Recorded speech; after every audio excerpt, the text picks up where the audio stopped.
We are now on day 16 of this Democrat shutdown. Democrats just voted again for the 10th time to keep the government closed and to keep the American people hostage.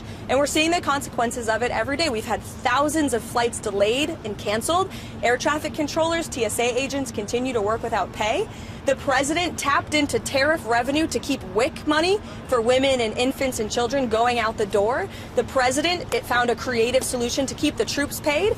And rather than congratulate the president for doing that, this unprecedented action to get our troops paid, the Democrats want to sue him for it. They're saying that it's illegal. This just shows they don't care about the people who are hurting. They are shutting down the government purely for partisan politics because they don't like Donald Trump. He just put out a truth statement. If you haven't seen it yet, I encourage you to look at it. But I was just talking with the president and the Secretary of State and the Vice President, and it was a very good and productive call. It lasted more than 2 hours. There were various issues that were discussed. President Putin congratulated President Trump for solving the conflict in Israel and Gaza and bringing peace back to the Middle East. He also thanked the First Lady for her efforts to bring back children and save children in this brutal conflict.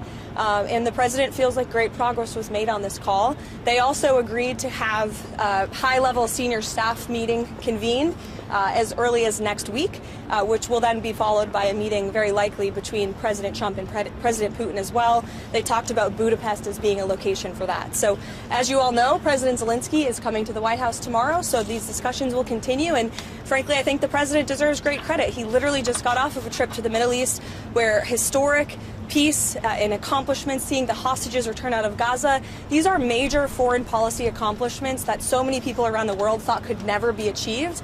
And so I think the president deserves a great deal of credit for doing that, coming home, dealing with so many domestic issues, and then again hopping on yet another call with President Putin and hosting President Zelensky again at the White House tomorrow to try to move the ball forward in peace and end this conflict in Russia and Ukraine. So that's where we are. Karoline. Thank you. After their meeting in Alaska, the president was optimistic that he could get Zelensky and Putin together in a room. Does he still believe that he can get the two leaders together sometime soon? I think he thinks it's possible, and he would, of course, love to see that happen. But right now, there were discussions and plans are now being made for the Russian side and our folks, led by Secretary of State Marco Rubio, to meet, and then for President Putin and President Trump to perhaps meet again. But I don't think the president has closed the door on that at all, Mary. Caroline, you said in Hungary possibly when? Well, this call literally just happened, so we will provide you with more details as soon as we can, I promise. On that note, did Vladimir Putin commit to sitting down with President Trump and President Zelensky? He committed to sitting down with President Trump, as President Trump's Truth Post put out for you. And what do you say what it would take for him to be willing to sit down with Zelensky finally as well? I don't want to get into that, but as I just said, the president and President Putin discussed meeting together in Budapest, and President Trump will talk about that opportunity with President Zelensky when he's here at the White House tomorrow. Does Trump believe any conditions have changed to make a second meeting with Putin better, more successful than the Alaska meeting? I think the president is always willing to take a chance at diplomacy. And this war, he has always said, is going to have to end at the negotiating table. And so he never gives up, and he's willing to pursue it. And that's what you're hearing from the president today. Caroline, Nicholas Maduro. I have a question on the cartel. So yesterday we learned that at least the fifth strike on a boat off of the Venezuelan coast took place. We know that the Trump administration has previously said that they are in armed conflict with the people that the administration is striking. Who are these people? And don't you think not only the people, the American people, but lawmakers deserve to know who they are? Narco terrorists who are trafficking drugs illegally to the United States of America. That's who we're in a conflict with.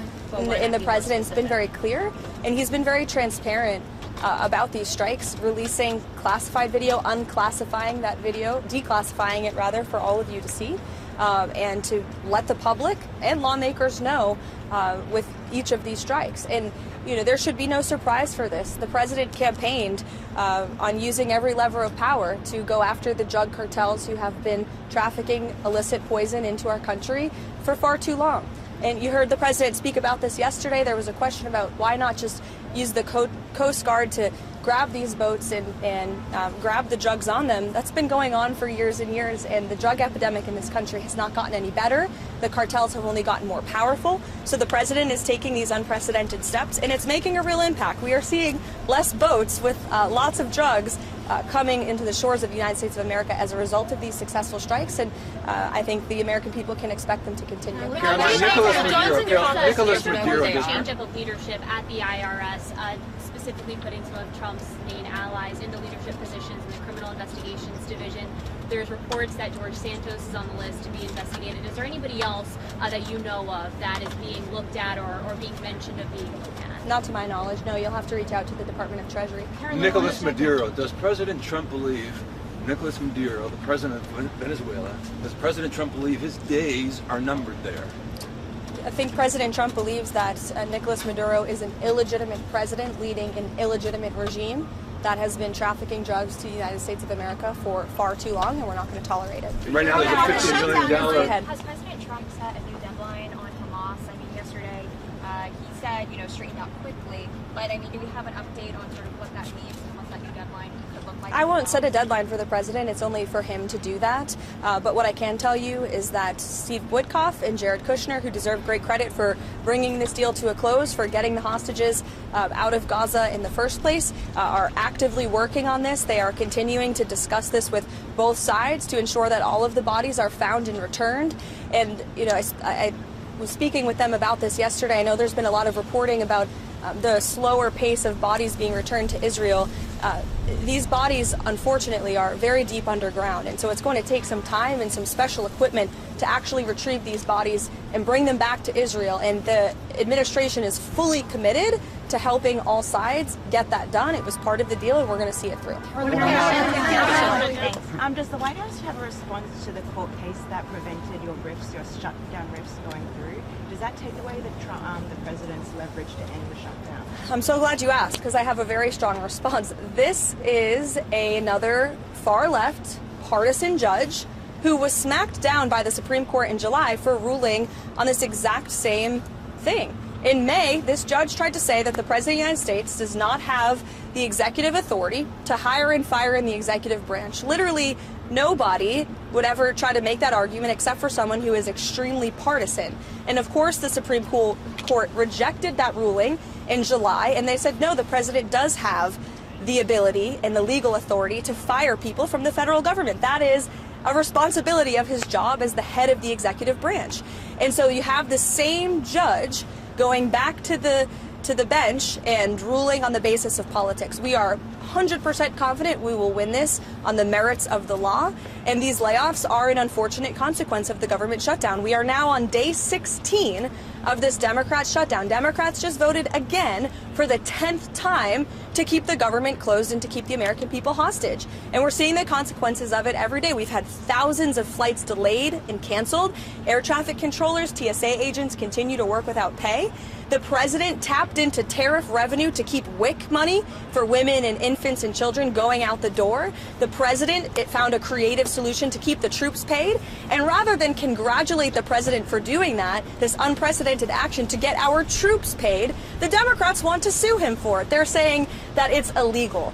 This just shows they don't care about the people who are hurting. They are shutting down the government purely for partisan politics because they don't like Donald Trump. And the only people that are suffering from that are federal government employees who are being laid off from their jobs, who are not being paid for their jobs, our military, our federal law enforcement, and the American people who can't catch a plane with holiday season coming up because flights are being delayed and canceled. Democrats need to do the right thing. And I don't know if you guys caught the CNN town hall last night with AOC and Bernie Sanders, but I sure did. And it's very clear that they are now the leaders of the Democrat Party. And the Democrats are in complete disarray. And we hope a few moderate Democrats with some common sense will step up to the plate and do the right thing to vote to open the federal government.